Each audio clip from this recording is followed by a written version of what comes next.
ये तेरे पापा का फोन आ रहा है, ले। ब्रो तेरा फोन है, तुझे आ रहा है तो तू बात कर। और तेरे पापा क्या होता है?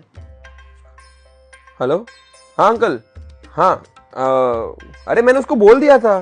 कैसे हो, क्या हो, कुछ तो पूछ।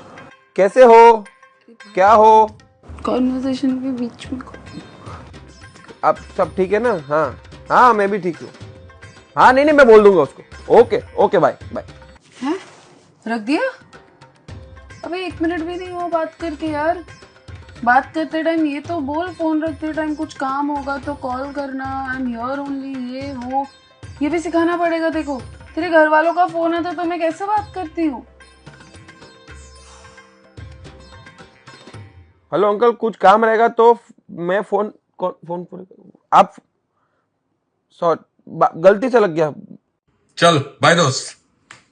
શું દોસ્ત તે જમાઈ સાથે આ રીતે વાત થાય? જમાઈના નામ પાછળ તો કુમાર લગાવવાનું હોય. આ રીતે તું તડાક થાય. અરે ભાઈ તમારામાં તો કોઈ એટિકેટ કે ડિસન્સી છે જ નહીં. હું તમારા ફેમિલી સાથે આ રીતે વાત કરું છું. આ ઉંમરે હજી મારે તમને શીખવાડવું પડે કે કોની સાથે કેવી રીતે વાત થાય, આની સાથે આવી રીતે વાત થાય, તેની સાથે તેવી રીતે વાત થાય.